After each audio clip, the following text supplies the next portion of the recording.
시작하겠습니다. 엔비디아가 미증시에서 많이 하락했지만 그 영향은 크지는 않았고요. 그리고 저PBR주들 최근에 시장을 이끌고 있는 종목인데 오늘 선별적으로 움직였습니다. 그리고 코스닥은 신성 델타 테크 변동성으로 이제 지수도 같이 뭐 올라갔다 플러스 냈다 마이너스 났다가 신성 델타 테크가 거의 결정을 하는 그런 모습을 보였고, 특징으로는 이제 증권주, 엔터주, 2차 전지, 조선주 이런 종목군들이 선별적으로 올라가는 그런 모습을 보인 게 특징이었습니다.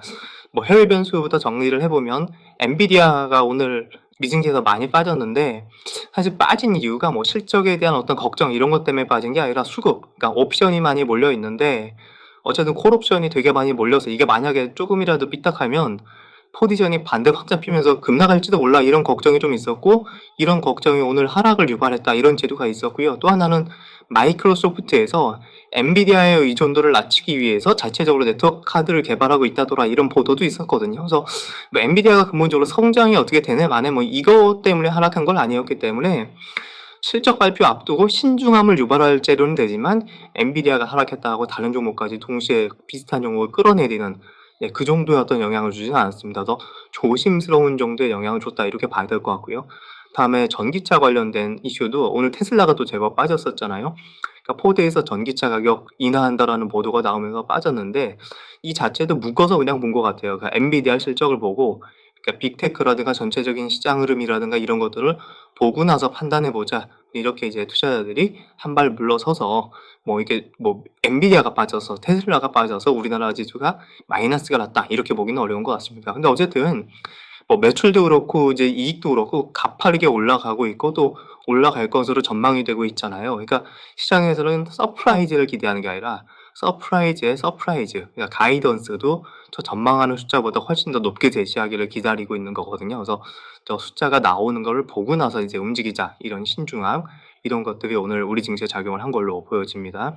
그다음에 우리 내부적으로 보면 우선 이제 밸류업 정책이 26일에 발표가 되는데 이미 알고 있는 거고 또 재료가 어느 정도 노출되어 가고 있는 과정이잖아요. 그러니까 투자자들이 적극적으로 또 대부분의 종목을 매수하기에는 좀 부담스러운 게 있고, 그리고 제가 주말부터 계속 말씀드린 거 이번 주에 ADR이 과매수권으로 들어가기 때문에 일부 종목들이 매물이 나올 수 있는 구간이다라는 점, 그리고 수급에서는 외국인들이 선물 매수 여력이 그렇게 크지 않거든요. 그래서 연속적으로 대형주를 끌어올리기가 좀 버거운 그런 이제 모습이고, 이건 또 잠시 후에 설명드리겠습니다만 또 신성 델타테크가 장중에 시가총액 5위 됐다가 8위 됐다가, 그러니까 지수에 영향을 좀 주는 종목인데 이게 막 오락가락하면서 지수를 좀 흔드는 그런 상황이 만들어졌죠. 그러니까 대부분의 이슈가 다 변동성 요인이에요. 방향을 잡기보다는 이제 변동성 요인이 되는 거죠. 특히 제가 계속 말씀드리는 거, ADR이 이제 이틀 전에 120을 찍었거든요. 그 다음 날부터 하락 종목 수가 늘어나고 있잖아요. 그래서 이거는 시장이 이장해서 뭔가 악재가 나와서 빠지는 게 아니라 그동안에 올라간 것 때문에 좀 숨고르기를 하고 있다. 근데 숨고르기 하고 있는 상황에서 이런 거 저런 게 그냥 핑계로 갖다 대고 있는 그런 과정이기 때문에 시장 자체를 겁내하기보다는 그냥 원래 그런 거다. 그러니까 미국도 마찬가지죠.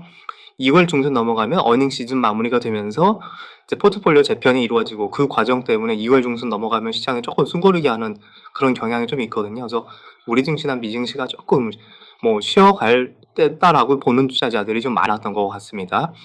그리고 특징으로는 이제 역시 오늘 신성 델타테크 이야기를 안 할 수가 없는데 주가 보세요. 그러니까 막 급등을 했다가 저때 시가총액이 막 그 5위까지 올라갔다가 뒷부분에서는 이제 급락을 해서 시가총액 8위로 끝났거든요. 그래서 시가총액이 지금 보시면은 이제 3조 3천억 돼서 됐는데, 이거 이제 제가 어떤 말씀 드리고 싶냐면 이렇게 이제 테마성으로 올라가는 종목은 시가총액이 5조 원 정도 넘어가면 좀 버거워집니다. 여러분들 기억하시는지 모르겠는데 레인보우 로봇이라든가 아니면 제가 엔캠 때도 마찬가지고 이번도 마찬가지입니다. 하여튼 5조 원 정도 되면은 조금 버거워져요. 그러니까 레인보우 로봇가 피크 쳤던 때가 시가총액 5조 원 근처 가서 피크 치고 빠진 거였거든요.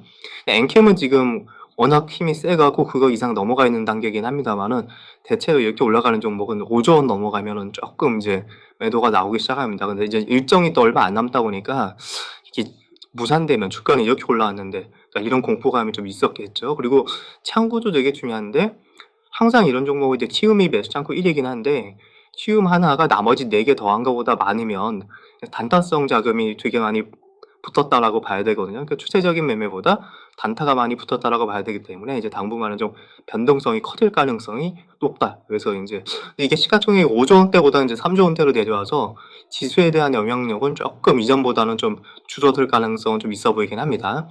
그다음에 쪼끔 다행스러운 부분을 살펴보면 환율인데 오늘 위안화가 달러 대비 위안화 환율이 빠졌거든요. 그러니까 중국이 연이어 경기 부양하고 증시가 올라가고 하면서 위안화 환율이 좀 내려가고 있습니다. 이게 만약에 조금 더 내려가면 오늘 원달러 환율이 좀 빠졌잖아요. 그 1320원 밑으로 내려가지고 1300원대 전후까지 밀리는 흐름이 나오면 증시가 한 단계 더 레벨업이 되는 그런 기회가 나올 수도 있거든요. 그래서 환율을 조금 여기선 잘 봐야 될 것 같습니다. 위안화 제가 중국 증시 말씀드린 딴 거는 잘 모르겠고 그러니까 중국이 경기가 살아난다. 그래서 예를 들어서 굴이라든가 이런 데이터들을 끌어올리고 환율을 떨어뜨리고 이렇게 되면 우리 증시에 좀 유리한 환경 중에 하나를 만들 수 있거든요. 그래서 오늘 위안화가 좀 빠졌길래 이 부분도 간단하게 좀 점검을 하고 넘어갔습니다. 자, 수급에서는 외국인들이 오늘 양시장 팔았습니다. 근데 최근 한 달 동안에 이틀 연속 매도는 없었거든요. 근데 이번에 이틀 연속 매도가 나오게 되는지 금요일, 목요일에 좀 살펴봐야 될 것 같고 그러니까 종목은 삼성전자, 하이닉스 매도로 갔고요. 매수한 종목은 뭐 자동차주, 현대차와 기아가 매수로 들어가 있고 그다음에 이제 조선업종 있고 방산주들이 좀 매수세에 포진해 있는 게 특징이었고요. 기관은 금융주 매수가 되게 많이 포진해 있어서요. 뭐 삼성생명, 하나금융, KB금융이라든가 뭐 삼성화재, 미래에셋증권, 메리츠금융 이렇게 이제 금융주 뭐 이제 밸류업 관련된 이슈 포함을 했겠죠. 그래서 이런 이슈로 이제 금융주 쪽의 매수가 상대적으로 좀 많이 포진해 있었고요.